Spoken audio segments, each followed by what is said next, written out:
Y bienvenidos a nuestra clase de las enseñanzas de Jesús. Estamos en la tercera lección de nuestro curso y tenemos 8 lecciones. Entonces estamos casi a la mitad.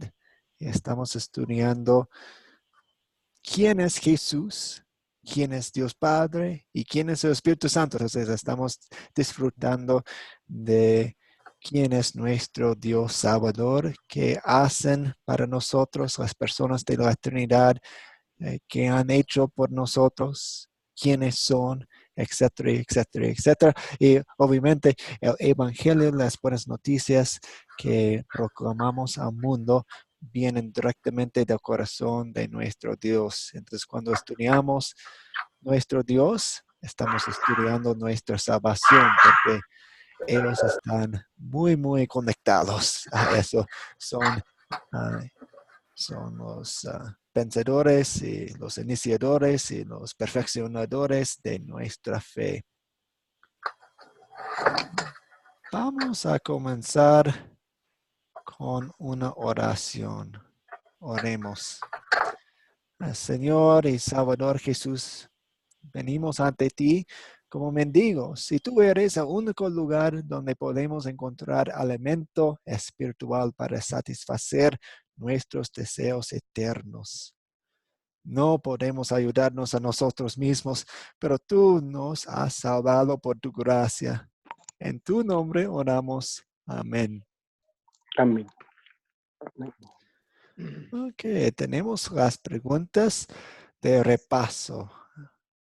Ustedes han visto el video para prepararse para la clase y hablaban acerca de nuestra salvación. Estamos en la segunda lección acerca de Jesús. ¿Quién es Jesús? ¿Qué ha hecho por nosotros?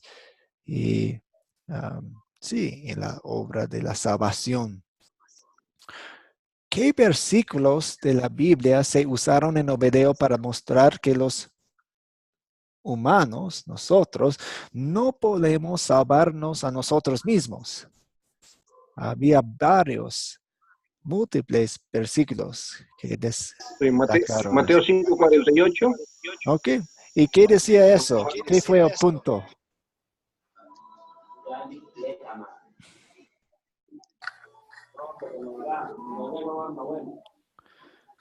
¿Qué fue el punto principal de Mateo 5:48? ¿Y cómo muestra que nosotros no podemos salvarnos a nosotros mismos?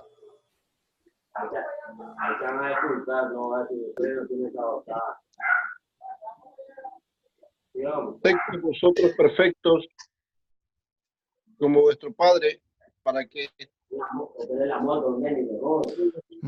perfecto. Por lo tanto, sean ustedes perfectos como su Padre que está en los cielos es perfecto.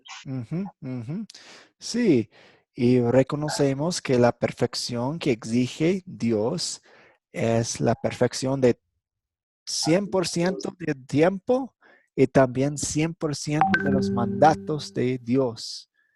Entonces, no es una cosa que, ok, yo soy pecador hoy, pero yo me voy mejorando cada día y eso quiere decir que algún día seré perfecto. No funciona así. Sí, pues eso no pasa, no es la realidad, pero si yo peco una vez en mi vida, solamente una vez, cuando, por ejemplo, tenía 10 años, y nunca peco más, todavía soy culpable de quebrantar toda la ley. Y si mantengo algunos de los mandamientos perfectamente, y eso es imposible, pero quebranto algunos de los mandamientos, eso quiere decir que soy culpable de todos los mandamientos. Dios demanda la perfección. Y eso muestra que nosotros no podemos salvarnos a nosotros mismos. ¿Entendido? ¿Qué fueron otros versículos que mencionó el video? Romanos 3:12. Romanos 3:12. Exacto. Todos se desviaron a una y se hicieron inútiles. No hay quien haga lo bueno, no hay ni siquiera uno. Sí, descarta a todo el mundo. Descarta. No hay nadie en la lista que es bueno, es una buena persona, según la perspectiva de Dios. Ay, podemos ver personas haciendo buenas obras que ayudan a muchas personas, pero si no lo hagan de una motivación correcta y sin egocentrismo, no es una buena obra en, en la vista de Dios. Entonces, nadie de nosotros es perfecto. No hay nadie que haga lo bueno. Muy bien. Nathan, una inquietud ahí. Sí, Eh, Tú mencionas de que por más, o sea, si hemos pecado antes o tenemos el pecado igual, seguimos con la culpa, ¿no? Es algo que me parece erróneo y es lo que toman de otras áreas o de unas religiones para justificar lo mal que hacen, así hagan lo bueno. Si, por ejemplo, dice, yo soy católico, pero igual, eh, que me vaya, que peque un rato y pida perdón, no es problema. ujú, ujú. Sí, el pecado está muy arraigado en nuestros corazones. Entonces, nosotros solemos usar las cosas buenas de Dios para hacer excusas, para hacer cosas malas. Y Dios no quiere eso tampoco. Eso es más evidencia que somos pecadores, porque usamos las cosas buenas, las bendiciones de Dios para el mal, para servirnos a nosotros mismos, para nuestro yo, para nuestro ego. Tratar de justificarnos en tal caso. Exacto, exacto. Ujú, ujú. Inclusive conozco algunas personas quienes echan la culpa a Dios. Ah, Dios, Él no puede demandar, exigir tantas cosas de mí. Entonces es su culpa que yo no soy salvo. Oh, wow. Apuntando su dedo hacia Dios. Ujú. Oh, muy bien. ¿Otros versículos que mencionó el video? El 22 y 23 de Romanos también, Romanos 3. Sí, eso es la segunda, el segundo que tengo en la pantalla. Pues no hay diferencia alguna por cuanto todos pecaron y están destituidos de la gloria de Dios. Nosotros los seres humanos nos gusta compararnos con otras personas. Ah, yo soy mejor que esa persona, yo lo hago mejor, yo soy un padre mejor, yo soy un trabajador mejor, yo soy un jefe mejor. Entonces hay una diferencia y tal vez no decimos en voz alta estas palabras, pero la impresión es que, oh, yo soy mejor, entonces Dios tiene que aceptarme a mí en vez de a Él, porque yo soy mejor. Pero vemos aquí que la opinión de Dios es lo mismo para todos, no hay diferencia. Todos nosotros somos pecadores. Y ya vemos el otro versículo de Isaías 54, versículo 6, que dice, todos, 53. sí, 64, versículo 6, gracias. A todos nosotros estamos llenos de impureza. Todos nuestros actos de injusticia son como un trapo lleno de inmundicia. Todos nosotros somos como hojas caídas. Nuestras maldades nos arrastran como el viento. Entonces, incluyendo a nuestras buenas obras en la lista, porque cada una de nuestras buenas obras está contaminada por nuestro egocentrismo. Tal vez hago algo bueno, ayudo a alguien. Y una partecita de Está diciendo, oh, espero que alguien me mire, espero que alguien me vea y espero que alguien me lance halagos muy buenos y piense mejor de mí, porque yo estoy haciendo esta buena obra. Oh, pues nuestros actos de justicia son como un trapo lleno de inmundicia. Entonces, vemos en la Biblia, no podemos salvarnos a nosotros mismos. Es un mensaje chocante, ya lo sabemos, pero es necesario. No queremos que el médico en un hospital nos diga que tenemos cáncer, pero es necesario saber que tenemos cáncer porque queremos tratarlo. No queremos escuchar que no somos perfectos, pero es necesario escuchar que no somos perfectos para que veamos a nuestro Salvador. ¿Eso tiene sentido? ¿Alguna pregunta, comentario? Sí, un comentario, pastor. Uh-huh. Adelante. Sí, sobre este tema pues importantísimo reconocer lo que dice aquí porque en base a la idiosincrasia latinoamericana y a todo eh, la raíz que tenemos de la iglesia romana, en la que solamente por sus obras se salvan, es importante reconocer también, y a las demás iglesias, algunas iglesias que se basan solamente en los hechos de que yo soy mejor que el otro, o que soy menos malo, como usted decía, en Romanos 3, 22, 23. Aquí en estos versículos está la clave de la salvación. Por eso precisamente es el gran intercambio que hay entre Dios y los hombres. Bueno, creo que se va a ver más adelante, pero me estoy un poquito adelantando. Pero es bien importantísimo eso. Toda la sangre que tenemos, la herencia que tenemos de la iglesia romana, nos ha caído, nos ha dejado que caigamos nosotros en grandes errores. Y precisamente en esos errores no está la salvación. Es un punto que quise agregar, porque pues la gran mayoría creo que pertenecemos y venimos de la iglesia romana, y es importante que se reconozcan estos puntos para que se note la gran diferencia que hay y dónde se encuentra la salvación y el error que tenemos con lo que hemos aprendido en todo este tiempo. Sí, sí. Ese era mi comentario nada más. Pues de nuestra naturaleza pecaminosa y en muchos casos de nuestras experiencias en otras iglesias, congregaciones, denominaciones,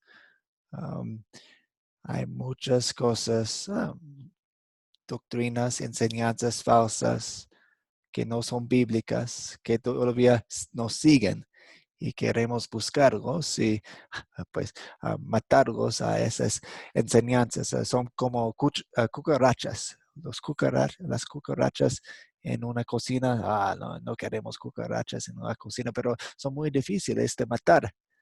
Y cuando tenemos una experiencia mala y se coge un poco esa enseñanza falsa, queremos buscarla como buscamos cucarachas en las cocinas y matarlas. Y toma tiempo. Y es trabajo duro. Sí, es difícil de arraigar, pero con la ayuda de Dios y el Espíritu Santo, creo que vamos a lograr. Sí. Con el Espíritu Santo estamos madurándonos y todo. Siempre recordamos que en este mundo, en esta vida, siempre vamos a tener la batalla y hay altos y bajos, pero seguimos concentrándonos más y más en lo que la Biblia dice acerca de cualquier tema. Muy bien. La segunda pregunta es, ¿Qué hizo Jesús para nuestra salvación en su muerte? Entonces ahora estamos mirando un poco más detalladamente la salvación que logró Jesús.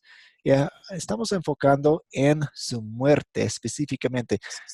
La próxima pregunta se trata de la vida de Jesús, pero esta se trata de la muerte de Jesús.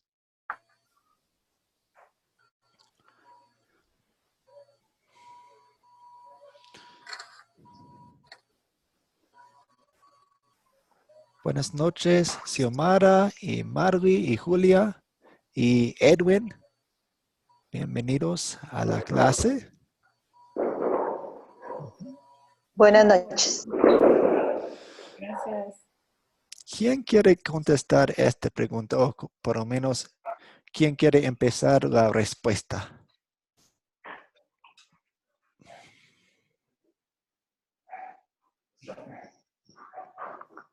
Pagó el precio por nuestra salvación. Él tomó el peso, el castigo que nosotros nos merecíamos. Muy bien, Mario, gracias. Él, Jesús, sufrió el castigo eterno por todos los pecados de todos los tiempos de todas las personas. Entonces pensamos en nuestros antepasados y todas las personas quienes vivían en el pasado. Todos sus pecados estaban en los hombros de Jesús. Pensamos de los millones y millones y millones de personas quienes viven ahora en el presente y todos sus pecados estaban en los hombros de Jesús. Y si Dios permite que siga el mundo por algunas décadas más, algunos años más, algunos milenios más, todos sus pecados estaban en los hombros de Jesús. Él fue, palabra clave, nuestro sustituto en la cruz. Él sufrió el castigo que nosotros merecíamos. Muy bien. ¿Algún comentario acerca de esta?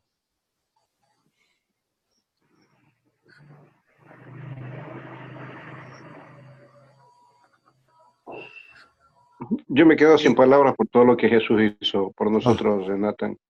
Sí, sí. No, o sea, expresar lo que Él hizo por mí, por nosotros, por cada uno de nosotros, y que todavía no entendamos que Él sigue obrando en nosotros, me da cosas, o sea, me da todavía desidia o algo por el estilo, ¿no? Es muy impactante el Evangelio. A veces Dios nos da algunos vistazos más profundos y wow, todos los pecados de todas las personas.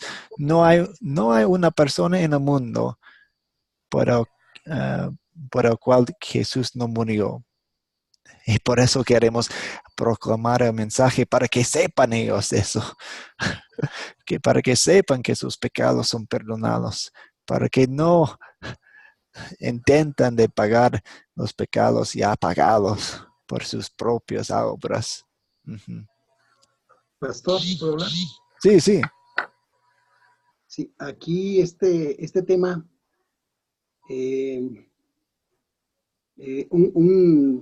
una especie de consejo. Bueno, yo sé que los compañeros, los hermanos que están tomando la clase, algunos ya han tenido la clase anteriores, hemos sido compañeros. Pero la verdad, este tema es la clave para poder continuar y entender mejor la salvación. Entender que Jesús fue nuestro sustituto, tanto en su vida como en su muerte, y que pues, la verdad no hay otro. Ojalá y los demás compañeros, algunos se acuerden de los que hemos tenido anteriores, pero esta es la clave para nosotros tener una buena relación con Dios. Sí, la salvación en Jesucristo es la piedra angular. Y en un edificio necesitamos la primera piedra bien puesta. Tiene que tener sus líneas bien alineadas alienadas y todo tiene que ser bien. Entonces queremos entender lo que está pasando en la salvación que Jesús logró.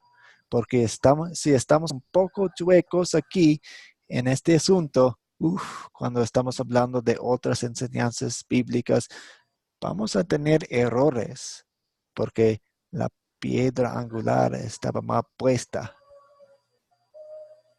Gracias. Ahora vamos a la tercera pregunta. ¿Qué logró Jesús para nuestra salvación en su muerte? Eso debe ser en su vida, perdón. Sí, en su vida. Esta pregunta, en su vida. De hecho, voy a cambiarlo ahora. Entonces, ¿qué hizo Jesús en su vida para nuestra salvación? Hemos visto lo que hizo en su muerte, pero vivió unos 33 años antes de morir. Y su vida obviamente tenía un significado, y de hecho tenía un significado para nuestra salvación.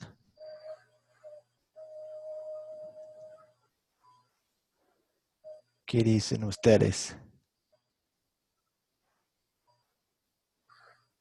La obediencia perfecta.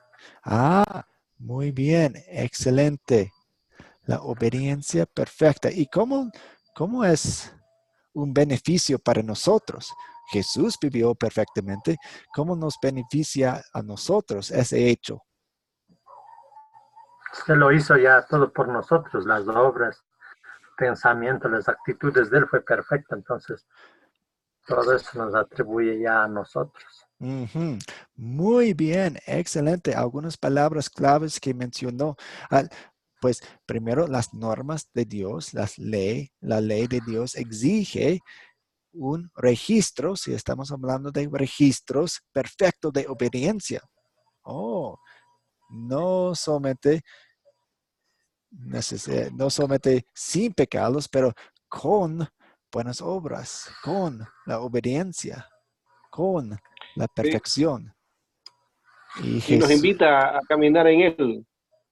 Nos invita a caminar en Él, a caminar como Él lo ha hecho. Eso nos invita más a nosotros, sí, como cristianos.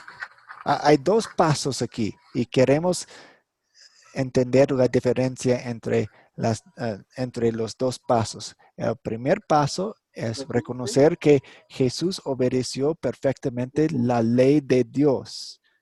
Y eso también fue como nuestro sustituto, porque Mario mencionó una palabra extremadamente clave. Es la perfección nos es atribuida a nosotros ahora. Entonces, nosotros tenemos puestos la ropa perfecta, la perfección de Cristo, y ante Dios, ante los ojos de Dios, ya somos perfectos. Entonces, Dios nos ve y ve a un hijo perfecto. Y ahora, de gratitud, queremos seguirle a Jesús, pero lo importante de su obediencia es que es nuestra obediencia ahora. Es nuestra obediencia. Es nuestro registro perfecto de obediencia. ¿Eso tiene sentido, Marco? Sí, sí, sí. Es eso más bien, o sea, es que nosotros vayamos allá. Sí. Entonces, podemos pensar en Jesús como nuestro sustituto y también como nuestro ejemplo. Y lo más importante para nuestra salvación es Jesús como nuestro sustituto, porque nosotros, pecadores que somos, no podemos seguirle a Jesús perfectamente. No. Pero entonces necesitamos su perfección como nuestro registro perfecto de obediencia. Y después de gratitud, queremos darle gracias a Dios. ¿Cómo lo hago? Jesús mostró compasión. Entonces, yo quiero mostrar compasión para darle gracias. ¿Eso tiene sentido? Voy a buscar, mirar en el chat, dice.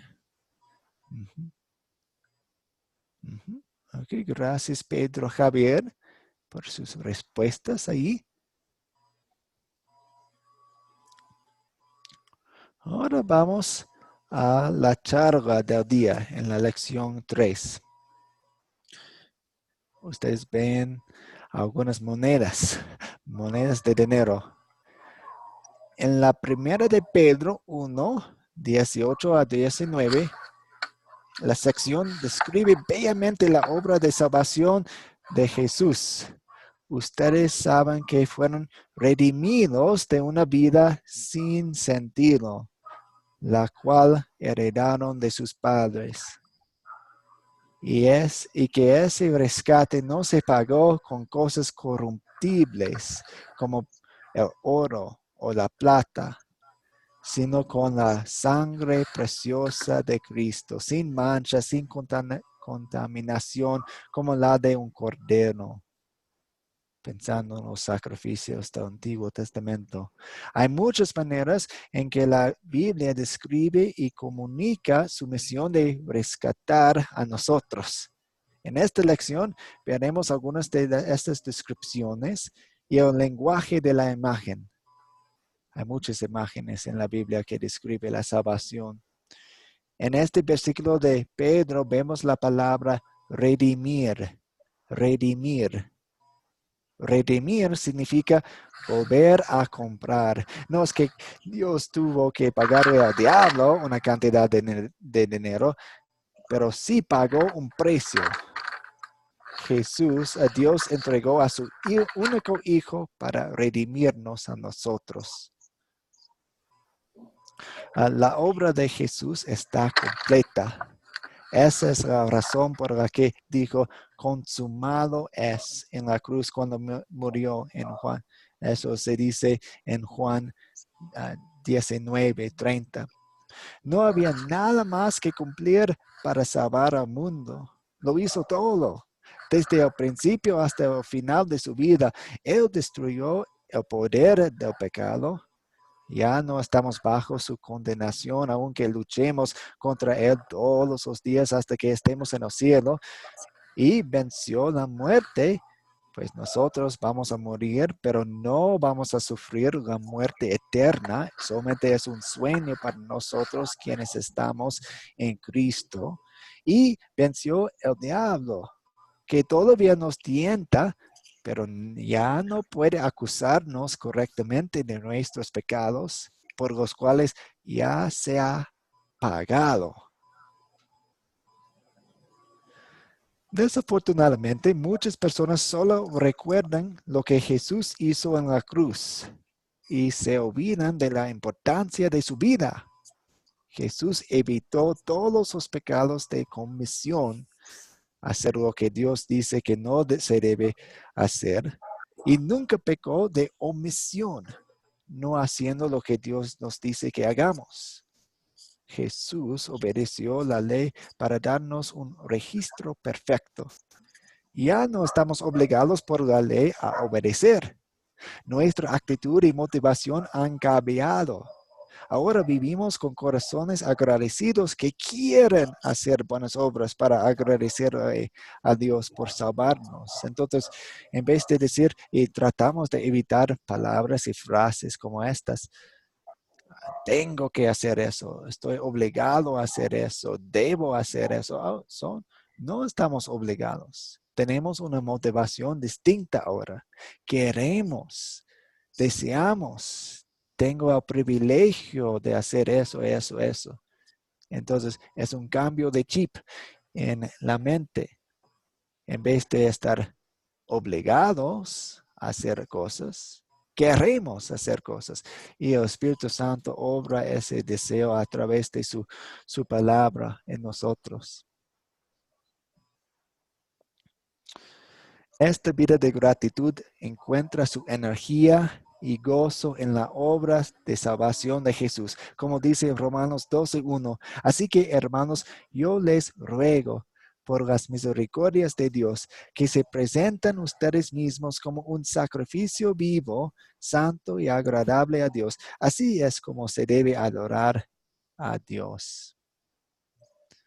¿Una pregunta, comentario hasta aquí?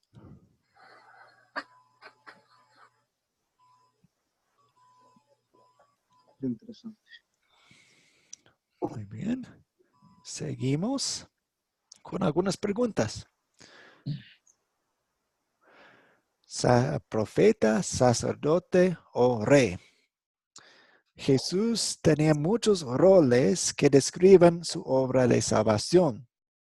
Muchos de ellos cumplieron y completaron algunas de las vocaciones que encontramos en el Antiguo Testamento. A veces los dividimos en 3 funciones u oficinas principales. Jesús fue nuestro profeta. Jesús fue nuestro sacerdote y Jesús fue nuestro y es obviamente nuestro rey. Vamos a leer los siguientes versículos. Puede tener una lista de versículos y yo quiero que ustedes describan qué rol, qué papel están describiendo y qué consuelo encontramos en esa obra de Jesús. Entonces, profeta, sacerdote o rey. Vamos a pensar en eso mientras estamos leyendo los próximos versículos. El primero, Juan 18, 33 a 36. ¿Quién quiere leer eso por nosotros? Amén. Pilato volvió a entrar en el pretorio. Llamó entonces a Jesús y le preguntó, ¿eres tú el rey de los judíos? Jesús le respondió, ¿dices tú esto por ti mismo o te lo han dicho otros de mí? Pilato respondió, ¿soy yo acaso judío? Tu nación y los principales sacerdotes te han puesto en mis manos. ¿Qué has hecho? Respondió Jesús, mi reino no es de este mundo. Si mi reino fuera de este mundo, mis servidores lucharían para que yo no fuera entregado a los judíos, pero mi reino no es de aquí. Muy bien, gracias. ¿Qué rol, qué papel describe esta sección?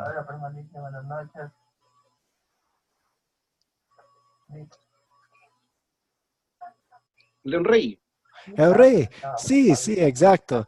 Vemos que están hablando acerca del reino de Dios y dónde está y dónde no está.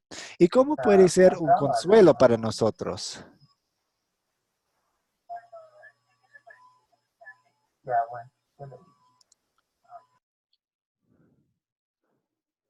¿Cómo es un consuelo para nosotros?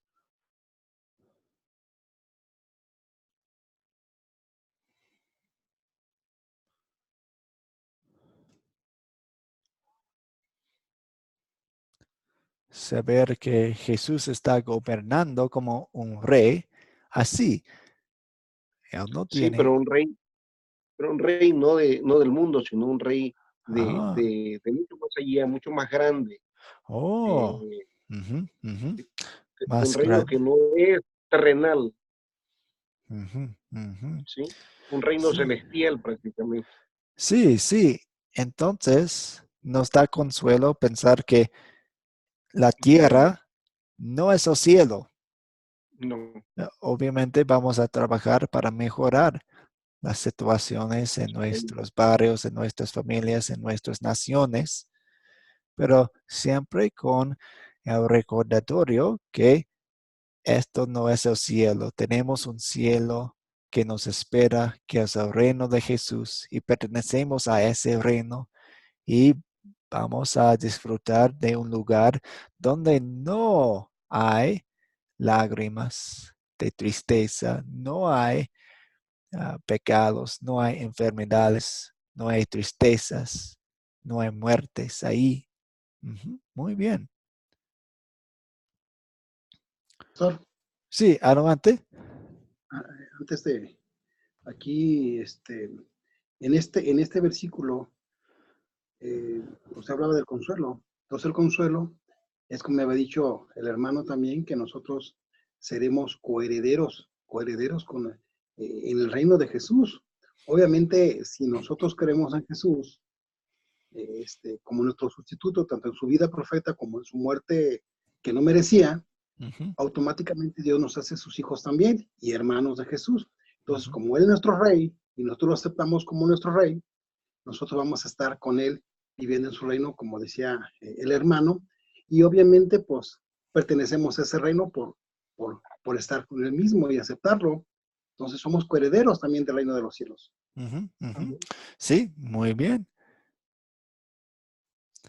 Ahora vamos a Deuteronomio 18:15. ¿Quién quiere leer ese versículo?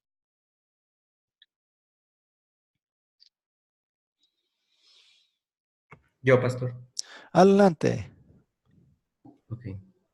El Señor tu Dios hará que surja en medio de ti, de entre tus hermanos, un profeta como yo. A él deberán escuchar. Muy bien. Entonces, Moisés está hablando aquí. ¿Y qué rol, qué papel describe aquí?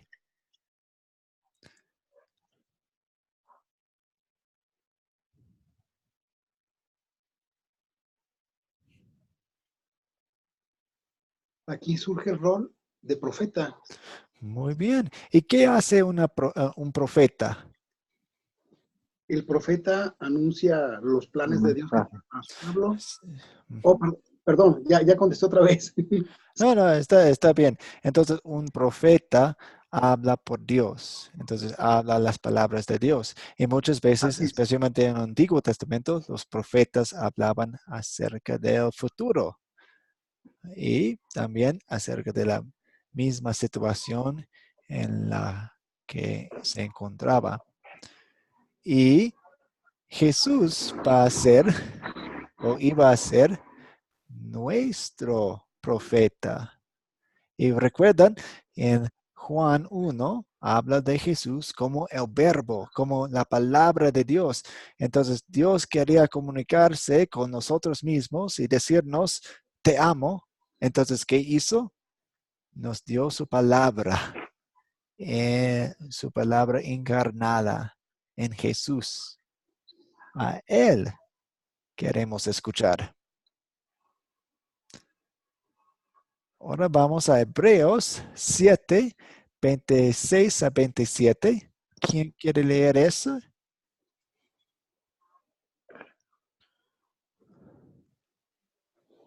Digo yo. Ok, adelante. Sí, es que nadie se anima. Ya prometo no hablar. Jesús es el sumo, en Hebreos 7, 26, 27. Jesús es el sumo sacerdote que necesitábamos tener, santo, inocente, sin mancha, apartado de los pecadores y exaltado por encima de los cielos. No es como los otros sumos sacerdotes, que diariamente tienen que ofrecer sacrificios, primero por sus propios pecados y luego por los del pueblo. Jesús hizo esto una sola vez y para siempre, cuando se ofreció a sí mismo. Muy bien. Y dice claramente en la primera línea, Jesús es el sumo sacerdote. ¿Y cómo es un consuelo para nosotros? Y tal vez vamos a Luis. ¿Quiere contestar? Luis Ramírez. No, pastor, desearía más que todo escuchar, Ok, excelente. aprender. Quiero Okay. aprender. Muy bien. A ver, ¿quién quiere contestar a esta pregunta? ¿Cómo es consuelo saber que Jesús es nuestro sacerdote?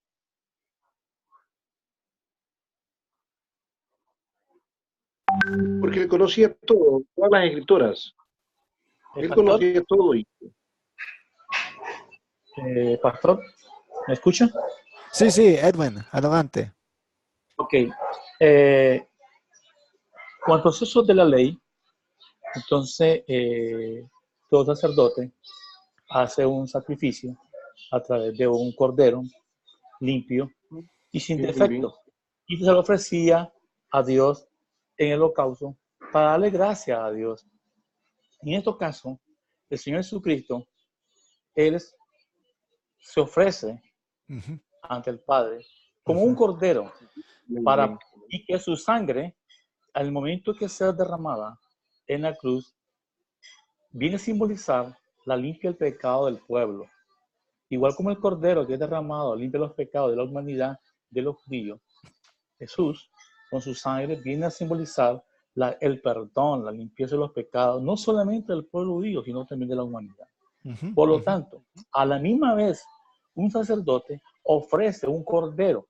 Jesús es el sacerdote porque Él se ofrece, no solamente Él hace el pacto de la alianza, Él habla con Dios y le dice, bueno, aquí yo tengo que hacer tu voluntad. Vemos que el proceso de Cristo, una de las cosas que tú dijiste ahí es que Cristo hace primero la voluntad del Padre, segundo, que obedece la ley, y la ley es parte de un sumo sacerdote que cumple a cabalidad la ley. Con esas dos cualidades, Él va y reafirma el pacto con Dios. Y en el momento, Él como sumo sacerdote se ofrece a sí mismo, es sacerdote, es cordero, y a la misma vez nos da la enseñanza. Entonces vemos, por eso es. Sí, muy bien. Cristo es. Jesús es el sacerdote y también el sacrificio. Por cientos y cientos de años, el pueblo de Israel sacrificaba corderos y toros y animales para enseñar la gravedad del pecado y la sustitución. Ese animal está muriendo por mí, en mi lugar. Fue una lección muy visual, pero los sacrificios del Antiguo Testamento no pagaban por los pecados, porque tenían que repetir los sacrificios cada día y cada año, pero apuntaba al sacrificio, pues el último sacrificio, el gran sacrificio que Jesús hizo por nosotros. Muy bien. ¿Alguien más quiere opinar? Sí, un comentario, pastor. Sí. Aquí en este cita bíblica de Hebreos, precisamente en el último párrafo del 27, cita bíblica 27, y en la parte última dice Jesús hizo esto una sola vez y para siempre, a sí mismo. Él una sola vez hizo el sacrificio completamente para siempre. Aquí cabe destacar que ese es uno de la doctrina precisamente errada, de la doctrina romana, donde ellos cada vez que hacen el sacrificio de la Santa Cena, cuando aplican la Santa Cena, hacen otra vez el sacrificio que volvían a hacerlos ofrecer, en este caso los sacerdotes judíos, sin tomar en cuenta este versículo donde dice que Jesús hizo esto una sola vez y para siempre, cuando Él se ofrece a sí mismo como el Santo Cordero sin mancha.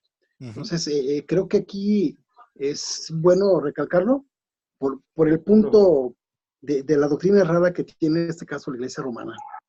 No sé si esté más o menos bien o Sí, no sí. puede dar su punto de vista también. Sí, la Iglesia Romana tiene la enseñanza falsa que dice que la Santa Cena es un sacrificio perpetuo que se hace muchas veces. Entonces, tal vez si usted o ustedes están conversando con alguien con esa enseñanza errada, pueden usar la sección de Hebreos 7 para respaldar bíblicamente sus puntos. Una pregunta, pastor. Sí. Una pregunta.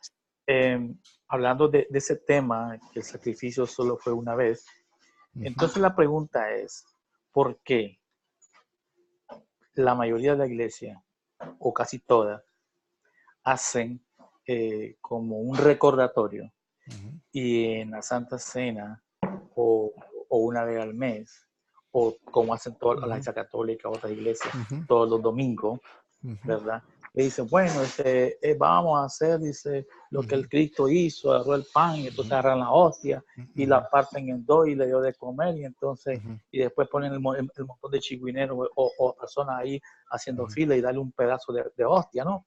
Y entonces, y comienzan, otros lo simbolizan con un pan, otros lo simbolizan con un vino, pero ¿cuál es el objetivo? Si dicen que eso fue una sola vez, pero las otras iglesias lo hacen como un recordatorio. No están diciendo que están sacrificando, lo hacen como un recordatorio para decir qué fue lo que Cristo hizo. Entonces muchas veces tocar ese tema entra conflicto. Uno dice que sí, es mejor que se callado. La Santa La Santa Cena, y algunos de ustedes han tomado el curso de las enseñanzas de Jesús que se trata de los sacramentos y la oración y el oficio de las llaves.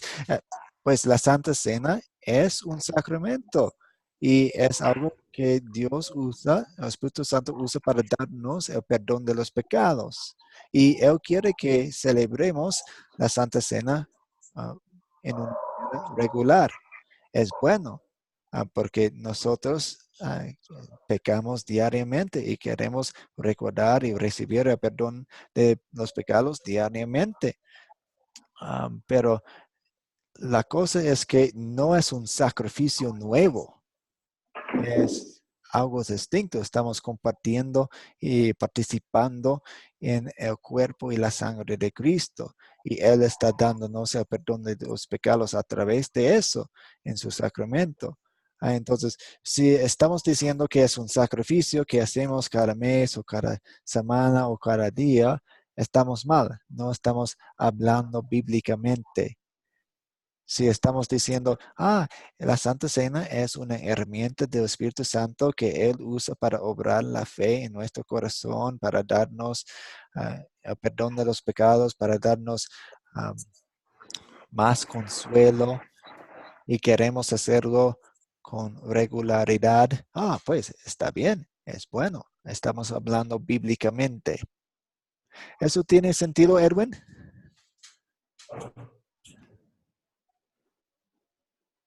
Bueno, todo puede tener sentido, ¿verdad? Como te decía, yo entiendo lo que están explicando y lo que están diciendo.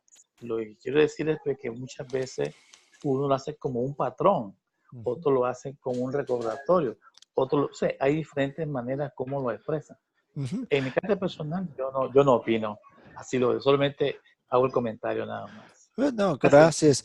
Y pues si ustedes quieren conversar, mándenme mensajes acerca de eso.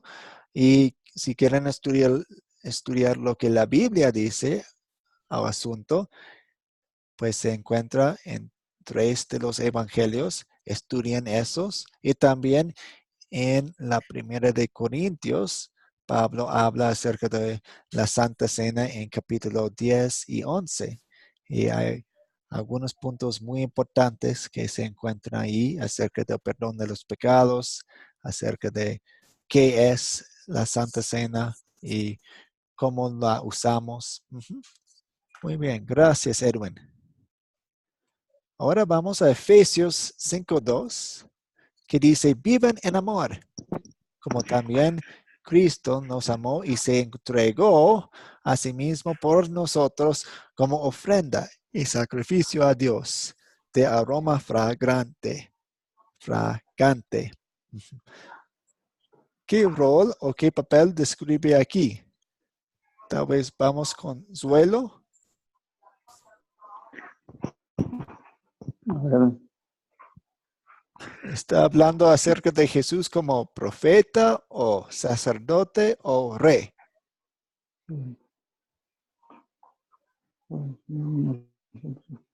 Como ofrenda y sacrificio a Dios, dice. Y eso nos hace recordar de qué papel de Jesús. Nos entregó a sí mismo por nosotros. Por Cristo nos entregó a sí mismo. Para darnos amor, pastor. Sí. Estamos pensando en profeta, Jesús como profeta, Jesús como sacerdote o Jesús como rey. Como rey. Pues aquí no está hablando acerca de su reino ni de su control sobre todo. Está hablando, y usted mencionó muy bien, los sacrificios y ofrendas. ¿Quién hacía sacrificios y ofrendas? Sacerdote. Sacerdote. Los En el Antiguo sacerdotes. Testamento. En el Antiguo En Testamento. tabernáculo. Entonces, este versículo de Efesios 5:2 está hablando de oficio, la oficina, el papel, el rol de Cristo como nuestro sacerdote. Y como hemos mencionado, Él se entregó a sí mismo por nosotros. Amén. Hebreos 2:14. ¿Quién quiere leer este versículo? Así como los hijos. Continúa. Amén. Amén. Sigue, sí, hermano, sigue. Sí. Ok, lo digo.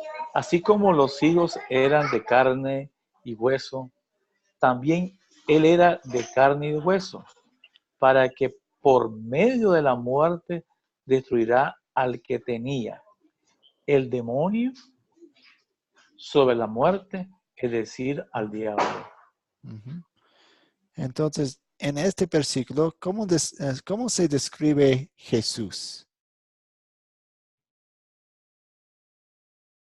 Bueno, aquí Jesús se describe como hombre, que sí, él es hombre como carne y hueso, y que a la misma vez, se sabe que tiene que morir. Entonces podemos decir que aquí Jesús está siendo como un cordero, como que se va a sacrificar su carne y hueso para la muerte. Es un cordero, aquí Jesús se está identificando. Sí, eso definitivamente es parte. Algunos de estos versículos son más claros que otros. A veces dice, él es profeta. Obviamente es profeta. Entonces, algunos tienen combinaciones. Y usted mencionó la primera parte, que él es un sacrificio, quien iba a morir. Y también vemos una parte clave de la sustitución de Cristo. Si estamos jugando un partido de fútbol y alguien en la cancha quiere ser reemplazado, él necesita un sustituto y el sustituto tiene que ser del mismo equipo. Entonces Jesús tenía que ser del mismo equipo, de la misma familia. Marco, usted levantó su mano y lo siento, antes levantó su mano. Sí, él está siendo de sacerdote igual aquí, pero él siendo un sacrificio mismo para limpiar el pecado de otros. No como en los versículos anteriores decía uno de que el sacerdote hacía el sacrificio pensando en sus pecados primero. Acá no, él piensa en los pecados del otro, pero él lo hace como sacerdote igual porque él es un humano, es de carne y hueso. ¿Sí? Y va a destruir, con su muerte va a destruir al que domina sobre la muerte, que es al diablo. Eso es lo que nos está indicando acá, que como sacerdote está haciendo esa actividad aquí. Gracias. Y Renzo escribe en el chat que también es como un rey en este versículo. ¿Por qué? Porque vemos un rey. ¿Qué hace un rey? Un rey protege a su pueblo. Un rey bueno, destruye, vence a sus enemigos. Y vemos aquí Jesús venciendo a sus enemigos, la muerte y el con la diablo. muerte. Y el último versículo para esta pregunta es Lucas 8:1. Dice, después de esto, Jesús andaba por todas las ciudades y aldeas, y ahí proclamaba y anunciaba las buenas noticias acerca del reino de Dios.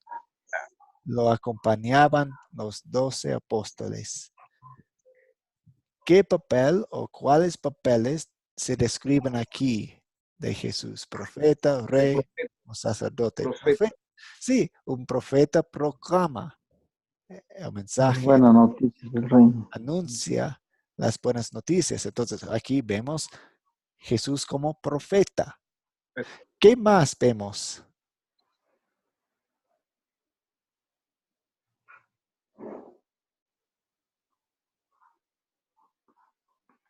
Aquí se nota que él anuncia su reino. Entonces también, sí, el reino de Dios. Y por lo tanto, es rey. Sí. El contenido de las buenas noticias es el reino de Dios. Entonces Jesús es rey. Ahora estamos recordando que es rey de otro mundo. No va a venir para gobernar al mundo visiblemente. No, su reino es de otro mundo. Adelante, ¿quién iba a preguntar? Sí, pastor, ahí yo veo en ese versículo que Jesús juega los 3 roles. Dice, Ok. después que de esto Jesús andaba por todas las ciudades. Ahí un pastor anda por todos los lugares buscando a sus ovejas. Entonces ahí anda por todas las ciudades. Pastor, 1. Dice, y ahí después continúa, y ahí proclamaba y anunciaba la buena noticia. Entonces es un profeta, ¿verdad? Y después dice, anuncia el reino de Dios, el rey. Entonces, y acompañado con sus discípulos, un rey siempre anda con su, digamos, sus caballeros, podemos decir así, ¿verdad? Entonces Jesús andaba con sus discípulos. Entonces vemos ahí que juega los 3 roles: pastor, profeta y rey. Sí. Y estamos, en esta pregunta estamos hablando de otros 3 como sacerdote y no creo que veamos, el rol muy claramente de sacerdote, pero sí, él estaba pastoreando a su rebaño. Gracias. Una pregunta antes de ir a la siguiente pregunta.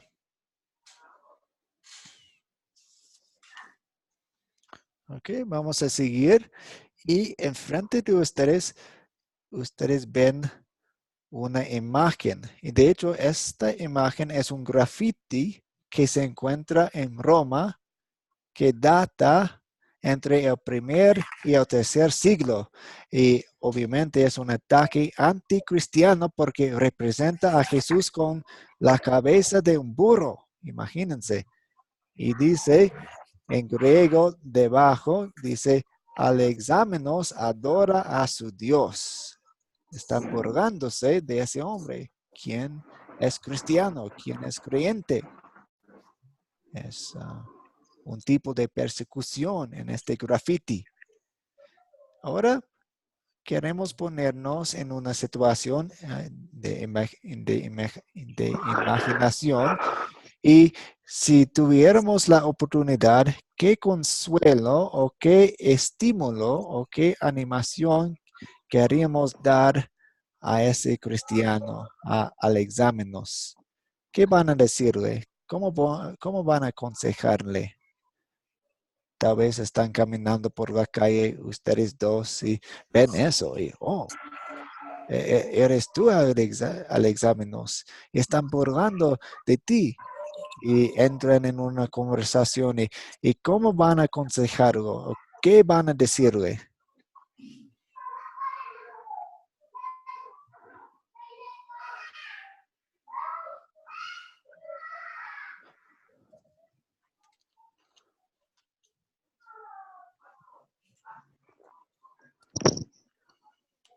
Pues yo le diría que, como dice Romanos, que las aflicciones de este tiempo presente no se comparan con la gloria venidera que nosotros ha de manifestarse. Que Él puede tener paz y consuelo de que aún este tipo de cosas, estas blasfemias, aún fueron predichas por Jesús.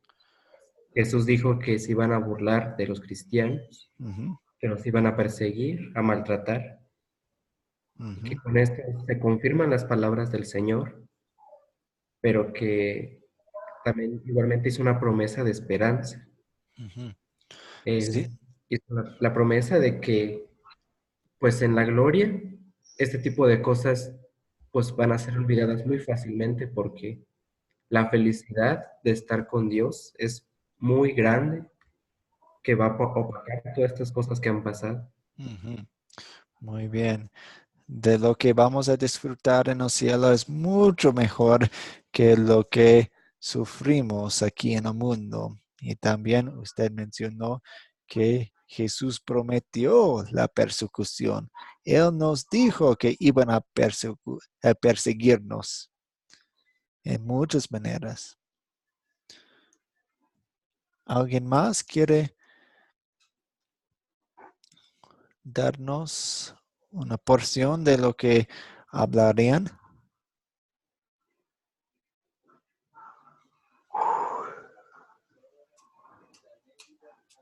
Yo le diría, pastor, Sí. que a pesar de todos los ataques que reciba de los enemigos de Dios y del cristianismo, que a pesar de que son blasfemos, herejes y demás cosas, sepa que Jesús está con él, y que aunque el dibujo no sea el de Jesús, tiene la cruz, que es de martirio de él, lo que sufrió. Entonces, también le diría que soporte así con firmeza y que se mantenga firme en la fe. Eso es lo que yo le diría a él, que se mantenga firme aún a pesar de la adversidad.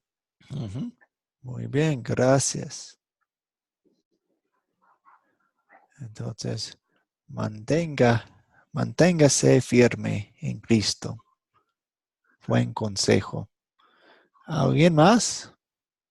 Nathan, yo le diría a él que más bien, o sea, lo que le diría a él es, sabe dibujar primero, pero recuerda que las cosas que tú haces en contra de otros te pueden atacar a ti y que debes de ver que Jesús también vivió por ti y murió por ti. Simplemente que las cosas negativas que tú hagas, no las hagas para otros, que pueden ser para ti mismo. Sí, Sí, entonces, eso más o menos. sí. Entonces, la persona quien hizo eso no es, pues queremos, a ver si tenemos la oportunidad, vamos a hablarle acerca de lo que hacía y acerca de su Salvador cuando vea sus pecados. Pero no recibimos nuestra identidad de esas personas, recibimos nuestra identidad de parte de Jesús, quien nos ama. ¿Alguien más? Repíteme qué decía en la parte de abajo, Nathan, que no entendí. Sí, es griego, entonces no es español. Y de hecho es mal escrito, pero dice el nombre de ese señor, ese cristiano, dice, Alexamenos, se llama Alexamenos, es su nombre. Y esta parte dice, ese hombre adora a su Dios. Y están diciendo, ¿qué tipo de Dios es? Es un Dios que muere, Jesús es un burro, no es importante. Están burlándose de Jesús, porque entonces Alexamenos adora a su Dios.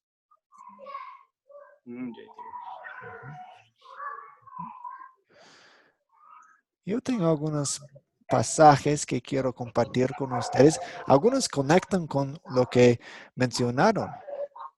Por ejemplo, pueden compartir la primera de Corintios 1:18 con esa persona, con Alexamenos.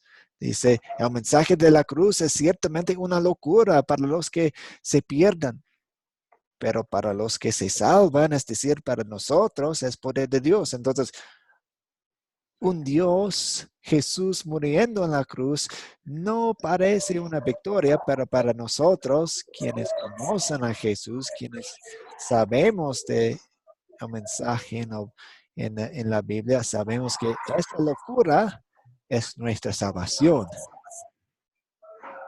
También podemos compartir Apocalipsis 2:10, que dice, especialmente la última línea, es importante, pero pueden leer todo. No tengas miedo de lo que vas a sufrir, pues el diablo pondrá a prueba a algunos de ustedes y los echarán en la cárcel y ahí tendrán que sufrir durante 10 días.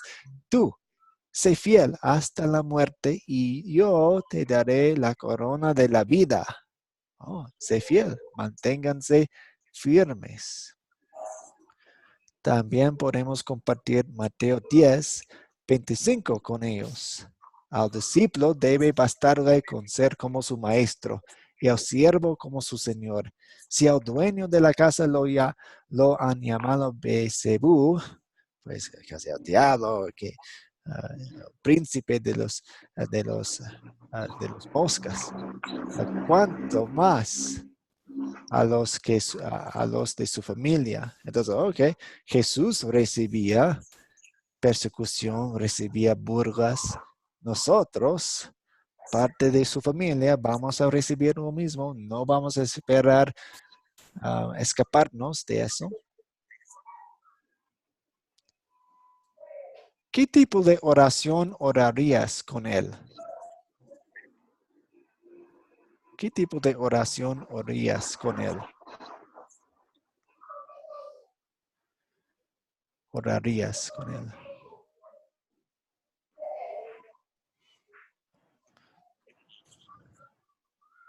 Tal vez Marge quiere contestar. O Julia.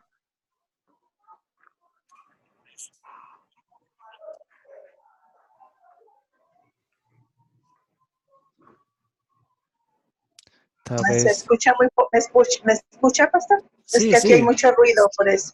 No, le Pero, escuchamos. pues, yo oraría con él para que Dios en su amor quitara estas cosas porque pues son antibíblicas. Esto no es de un cristiano.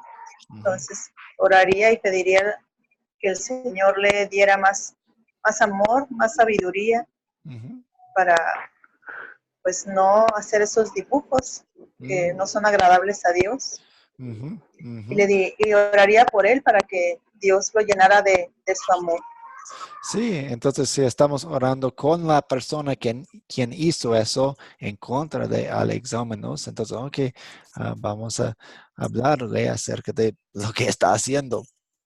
Y si estamos orando con Alexámenos, tal vez vamos a orar por valentía para la perseveración en todo. Nathan, yo Sí. tengo un dilema o un problema y mi hermano es algo similar al que mencionas que haya hecho el dibujo ese o el que se burla, ¿no? Pero muchas veces lo tomo a ratos, tal vez por ignorancia, al no conocer ciertas cosas o por no aceptar que Dios, ¿qué es lo que me dice? No, yo tengo la Biblia y está en mi cama. Pero cuando quiero hablarle de Dios, Él se me aleja. No me vengas con tus cosas. Sí. Sí. Y no puedo acercarme a Él a orar con Él, porque le pido para orar y Él dice no. Sí. Pero lo hago a solas. Sí. Entonces, tal vez no vamos a orar con esa persona inmediatamente. Tenemos que esperar mucho tiempo a veces y buscar tiempos en los que podemos sembrar semillas. Muchas veces se trata de sembrar semillas. Una frase aquí, una conversación ahí. Y obviamente a solas estamos orando por esa persona que el Espíritu Santo le dé la fe, la confianza, el arrepentimiento. Y le pedimos a Dios que nos dé a nosotros sabiduría y tacto y las palabras para que cuando tengamos la oportunidad, usémoslo. Eso se usa. Y finalmente, ¿qué te hace estar preparado para enfrentar la persecución de tu fe? Exactamente lo que decíamos. Y un pasaje importante es Hebreos 12:2. Fijemos la mirada en Jesús, el autor y consumador de la fe, quien por el gozo que le esperaba sufrió la cruz y menospreció el oprobio y se sentó a la derecha del trono de Dios. Entonces, enfoquémonos la mirada en Jesús siempre. Algunas de nuestras conversaciones con otras personas quienes están burlándose o están atacándonos son muy difíciles y a veces nos desviamos de los puntos principales. Estamos hablando de cosas y entramos en las hierbas No, que cada conversación termine en Jesús y que nosotros preparándonos mantengamos nuestra mirada en Jesús. Ok. Vamos a orar para concluir nuestra lección. Dios Padre Celestial, te damos gracias por enviar a tu Hijo para salvarnos a través de su vida perfecta y a través de su sustitución en su muerte en la cruz, pagando el precio de nuestra salvación. Ayúdanos a usar la palabra, tu palabra, para hablar con otras personas acerca de la verdad, la salvación, lo que encontramos en ti. En el nombre de Jesús oramos. Amén. Como siempre, tenemos la tarea. Voy a colocar en el grupo de WhatsApp el video, también las preguntas y la lectura bíblica. Y hemos llegado al fin de nuestra clase y queremos despedirnos. Marco, ¿quiere despedirse primero? Bien, muchas gracias, Nathan, y a todos ustedes, Dios les siga bendiciendo, les siga guardando, les guarde de todo mal, que sea grande este resto de la noche y día para ustedes. Gracias, Nathan, gracias.